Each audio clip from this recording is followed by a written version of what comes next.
nosso intervalo, nos nossos bastidores, recepcionando o nosso entrevistado de hoje, que para mim é uma honra. Eu já dizia para vocês agora há pouco que eu cheguei estagiária na Correio e ele comandava juntamente com o Gutenberg Cardoso, Josival Pereira, um dos programas radiofônicos, o mais estourado na época. Que satisfação te chamar de amigo, te ter aqui. Rui Dantas, bom dia para você. Bom dia, minha amiga Poliana, bom dia, Erli. Bom dia aos ouvintes, meu querido Josival, que eu estava ouvindo agora para vocês. Ele foi ali preparar, já estava... Pois é, eu costumo dizer que é muito bom olhar para trás e saber que a gente cultivou boas amizades, fez muitas histórias e se divertiu, né? Demais. Porque a gente se divertiu muito ali. Demais. Né? Eu falava agora há pouco aqui, né? Que em 2002... eu comecei um programa lá em Patos, Alô Sertão, vim com uma fitazinha mini DV na van, aí escutava Rui Dantas, era o Gutenberg Cardoso, Josival Pereira.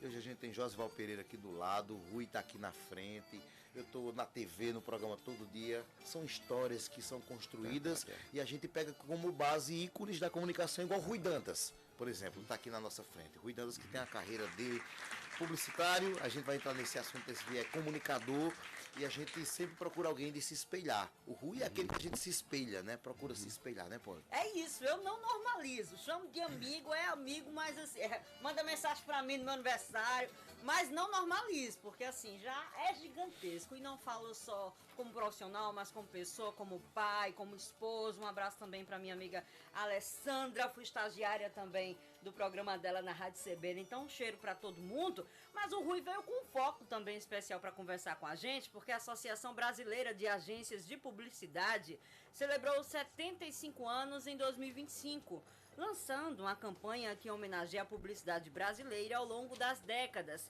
destacando slogans icônicos e a evolução do setor.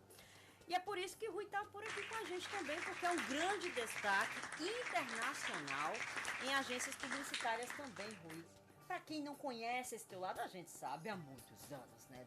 A experiência, não é à toa que você é o presidente, sabe do quanto que você é renomado internacionalmente, de sua agência, enfim. Para quem não conhece, bora falar sobre esse teu trabalho também. Na verdade, eu acabei ao longo dos anos me apaixonando pela publicidade, que é a gente que trabalha no rádio e na televisão convive diretamente com esse outro aspecto, e eu me apaixonei pela publicidade, fiz publicidade e montei uma agência e eu passei a entender que, como tudo na minha vida, acho que você tem que viver construindo dias melhores para aquela área em que você atua. Então eu acabei enveredando, eu sempre fui associativista, sempre participei das entidades da indústria da publicidade, né? E na ABAP eu sou presidente já há alguns anos aqui da Paraíba, eu sou da diretoria nacional também há alguns anos, e essa entidade,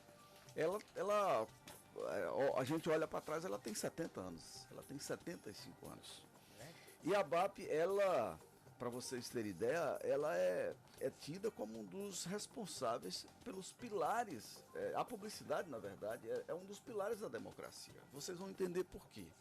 Nós passamos recentemente por um período em que os veículos de comunicação tradicionais, eles foram contestados.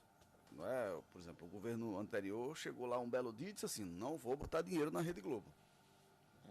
Não vou botar dinheiro na Rede Globo, eu vou botar dinheiro apenas nas emissoras que me interessam.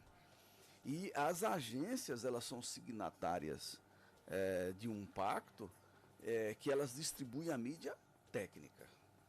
E aí chega a ordem e a agência diz lá: não, eu não posso fazer isso, eu tenho que distribuir a mídia de acordo com a audiência de cada veículo. Proporcionalmente, que cada um representa. Exatamente. Diante de sua força, eu não posso colocar num veículo pequenininho que tem audiência 1, deixar de colocar na que tem audiência 9, por exemplo. Exatamente. E aí, vocês imaginem que foi uma batalha muito grande. É preciso ter uma entidade robusta, uma entidade que seja apolítica, unida para poder peitar um governo.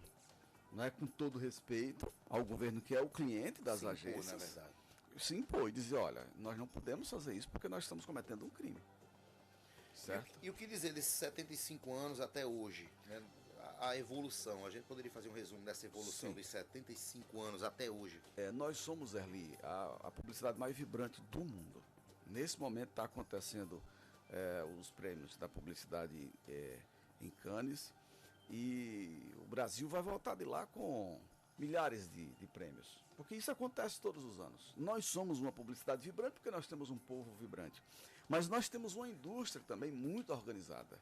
Tudo que nós temos hoje, por exemplo, aquele intervalo bonito que tem hoje na televisão, sofisticado, né, que mantém o ouvinte, o telespectador preso. Um recado em 30 segundos. Um recado em 30 segundos, isso foi construído ao longo desses 75 anos.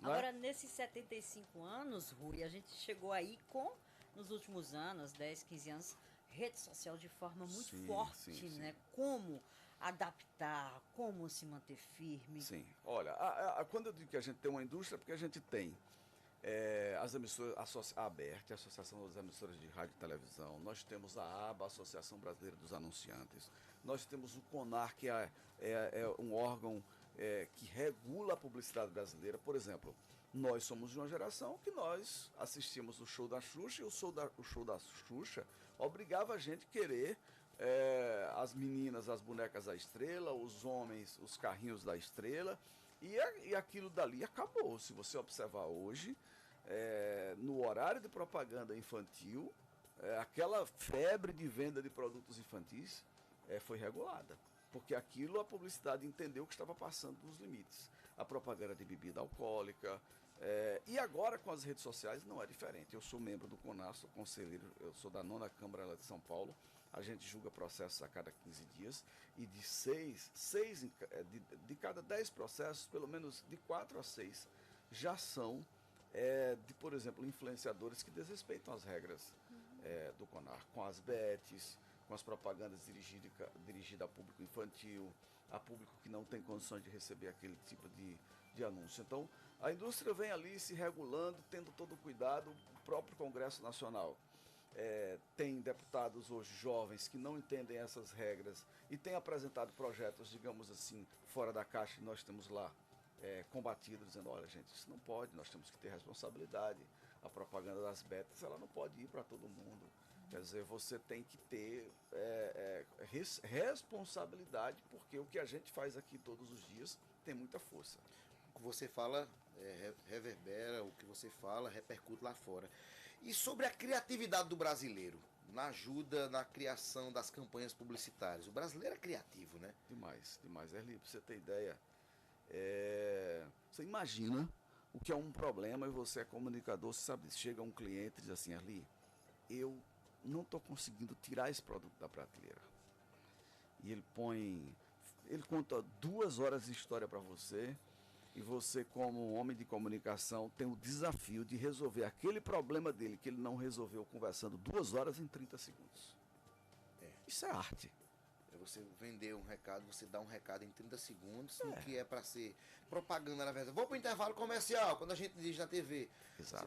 Se torna chato, às vezes fuga de audiência. Exato. Aí o papel da agência é de tornar aquela fuga de audiência, ajudar o apresentador. Exato. Que o ouvinte, o telespectador não sai do rádio, não sai da TV para ficar lá. Se você observar, as propagandas, elas começam hoje, a turma chama de storytelling, mas é história, né? Vamos transformar na linguagem que o ouvinte entende, né? Você tem que contar uma historinha para depois vender seu produto. Você não pode simplesmente chegar lá e estar empurrando um produto goela abaixo. As telenovelas estão fazendo muito bem isso. Pois é, então nós temos que contar uma historinha, nós temos que no final dessa historinha levar o consumidor para algum lugar dessa jornada digital, para ele continuar interessado naquele produto.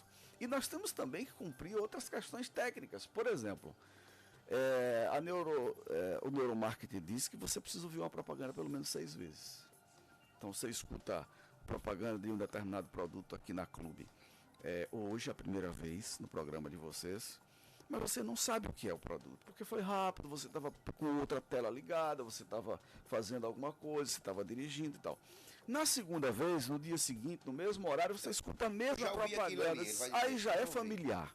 Mas já ouvi, mas ele ainda continua sem, digamos assim, ter apego. No terceiro dia, ele já começa a entender que aquilo é um produto, por exemplo, é uma padaria que vende um pão diferente e tal. No quarto dia, ele já sabe a padaria, E no quinto dia em diante, ou Ele seja, come- da quinta Ele ou da começa a sexta degustar vez, com os olhos ou com o ouvido aquele pão. e daqui a pouco ele começa a indicar. Porque ele de tanto ter familiaridade, eu vou usar um exemplo, minha filha tem 13 anos, ela vai todos os dias, esse horário, com a mãe dela para o colégio, vai levá-la e tal, e às vezes eu faço isso também. Ela sabe as propagandas, assim, nesse horário Cantar. de cor. Ela Meus sabe meninos, no cantar. horário que eu saio do carro, pego eles no colégio, eles É. cantam jingles. Pois no é, carro. isso aí.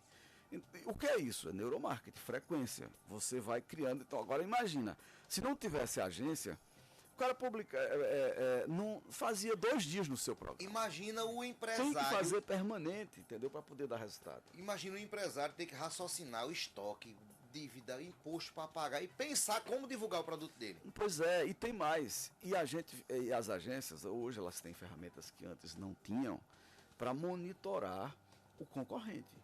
Então você sabe, você programa aqui, mas você sabe se seu concorrente está programado também.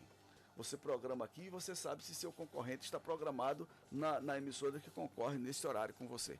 Então, não existe, aliás, nunca existiu na publicidade achismo. Tudo faz muito sentido, tudo elaborado com carinho. Né? No curso de publicidade você tem a turma que entra para estudar publicidade de um modo geral, mas sai redatores, saem diretores de arte, saem design, que a turma às vezes pensa, não, o diretor de arte é o mesmo design, não é. Né? Sai o mídia, o profissional de mídia, que é o sujeito que vai programar os horários certos Cada um aqui. com sua habilidade. Sai o sujeito da produção, que é aquele cara que vai pegar a campanha criada e escolher quem vai executá-la do ponto de vista de produtora, em qual gráfico eu vou rodar, que papel eu vou rodar. Por exemplo, outro dia eu recebi uma cachaça de presente, a cachaça é excelente, mas a embalagem não sustentava. Ou seja, a embalagem mole. Não, a embalagem era bonita, mas mole. Entendi. O que era? Quem escolheu o papel não é um profissional de E a publicidade. cachaça era boa? A cachaça era maravilhosa. Não, a cachaça. Josval Pereira está aqui. Josval Pereira chegou para colaborar com a gente Chega aqui pra agora. conversa, Josval eu tenho Pereira, que uma agora é uma pergunta. sessão nostalgia. Eu aqui, vim viu? só escutar, né, certo? Porque eu vou entrevistar Rui daqui a pouquinho, mas não, terminei chegando Josval atrasado. é um irmão Eu tava- Rui é de um bons irmão. tempos. Bons tempos. Eu tenho uma pergunta de pro, todos os tempos. pro Rui, que eu sempre já escutei muito, Rui. Eu queria ouvir a E resposta de eu você. só para fechar aqui, é engraçado que eu conheci Rui desse jeito, assim, com essa vontade de aprender, de crescer, de colocar. O Rui já, antes mesmo de entrar no rádio, ele já participava de cursos do Sebrae, já se organizava, já colocava, e aí Rui é essa pessoa que... Meta, foco, organização. Organização, de fato. pronto, é isso aí. Onde vai é com esse jeito aí dele. Verdade, E José. não Obrigado, muda, meu não, irmão. a simplicidade. É isso. Rui, e o que dizer para aquele empresário? Eu já escutei muito, né? Quando a necessidade bate na porta, a publicidade é o primeiro que voa da empresa. Às vezes o cara diz, não, tá difícil aqui na empresa, não sei o quê. A primeira coisa que corta é a publicidade, é a mídia. O que o senhor dizia sobre isso aqui? Veja só, Erli, isso já aconteceu muito numa época que... E ainda acontece com aqueles empresários que não medem resultados. Certo? Exato. Os empresários que medem resultados, eles não saem do ar. Porque na hora que eles saem do ar, o produto deles e a marca deles começa a desaparecer. É isso. Certo? Apaga. E tem um fenômeno que vai acontecer a partir de 2026, que é muito importante, que é o seguinte: as emissoras de rádio e televisão hoje, elas têm dificuldade de evidenciar as suas entregas, porque a rede social mostra o resultado ali em tempo real. O rádio e a televisão, vai entregar quando o Ibope chega. Só, meu Ibope é esse, tal. Com a TV 3.0, que vai ser lançado o ano que vem o combo. A TV vai conseguir mostrar igual a rede social. Certo? Ou seja, você vai poder gerar uma comunicação, a TV Tambaú, por exemplo, aqui, vai poder gerar uma comunicação só para o bairro do Valentina Figueiredo. Quem está no Cabo Branco vai assistir outra coisa. Peraí, como é? Repete a história Segmentar a aqui. programação. Segmentar o que ela distribui do E será a partir da de Copa mídia. do Mundo do ano que vem. Então isso vai fazer uma nova revolução na comunicação tradicional. Então, por exemplo, vocês vão poder, esse comercial que hoje vocês mandam para todas as... Vou, por exemplo, pegar um exemplo, um colégio de João Pessoa, que só anuncia em João Pessoa, mas ele passa na programação da Tambaú para Cajazeiras, ou para Souza, ou para Catolé do Rocha, enfim, onde o sinal da Tambaú chega. Agora, e aí, isso para a TV é ruim, porque ela não dá resultado lá, e para a gente, a agência também. Então, o que nós vamos fazer? Nós vamos programar igual o programa hoje no Instagram. Eu só vou programar para onde o público do colégio chega. Então, isso vai ter uma revolução. Pode passar em João Pessoa, outro comercial pode passar lá em Patos, por exemplo. Pode. Certo? E isso vai fazer toda a diferença no nosso resultado. Muito. E como o rádio e a televisão, sobretudo a televisão, né, ela tem um alcance assim, gigante. A turma que nunca mediu isso em tempo real vai poder ver qual é a diferença de você botar um anúncio na televisão e botar um anúncio no Instagram. Por exemplo, você vai botar uma propaganda no supermercado de um produto e fazer um anúncio aqui na TV Tambaú e no mesmo dia o supermercado ligar e dizer, pelo amor de Deus, tira do ar porque acabou o produto. Porque pela primeira vez na história a televisão vai entregar de forma direcionada. E isso, gente, é uma revolução. Muito. Josval, você está só olhando, você está calado. Essa revolução aqui que está colocando, porque isso que ele está dizendo para a publicidade vai ser também para toda a programação, né? Tá, a programação da televisão, a participação popular na televisão vai ser grande. Muda tudo. A televisão vai poder fazer pesquisas, enquetes ao mesmo tempo, a participação. Entrega, você vai poder comprar, assistindo a televisão, comprar um produto. Vai também, certo? Então, e aí, gente, a publicidade brasileira, nesses 75 anos que nós estamos comemorando, ela é responsável por grande parte de tudo isso. Quer dizer, o Ginga, que é, digamos assim, o vovô dessa TV 3.0, foi criado aqui na Paraíba, pelo professor Guido Lemos e sua equipe, lá do Lavi. Estava vendo os números da publicidade, Rui, e aí que é muito dinheiro investido em publicidade, né? Muito dinheiro, você tem esses números aí. A minha pergunta, clara, assim, a publicidade não terminou virando muito cara no Brasil e tal, e termina sendo, a boa propaganda termina sendo mais utilizada pela elite do que pelo conjunto daqueles que poderiam anunciar, não? Sem dúvida, você tem, por exemplo, um período em que a televisão cresce, reina e dá muito resultado. E os filmes passaram a ser peças, obras de arte, né, que deixou a propaganda muito cara. Mas com o advento do digital, você tem abundância de criação. Na hora que você tem abundância de criação, você tem oferta sobrando no mercado. E aí há uma acomodação. Eu diria que hoje, de volta, fora aquelas grandes produções que realmente elas exigem qualidade de cinema, nós temos publicidade que cabe em todo o bolso. E eu diria o seguinte, que isso é muito relativo. Se você tem resultado, você paga qualquer orçamento de produção. Agora, a propaganda cara, Josival, é aquela que não dá resultado. E, infelizmente, muita gente faz de conta que está fazendo propaganda o ano inteiro. Eu vou dar um exemplo, o que é fazer propaganda que não dá resultado. No Instagram você vê muito isso. O sujeito divulga seu produto, mas ele não sabe qual é o público, ele não sabe que horas impulsionar, ele não sabe se aquele influenciador ou se aquela peça...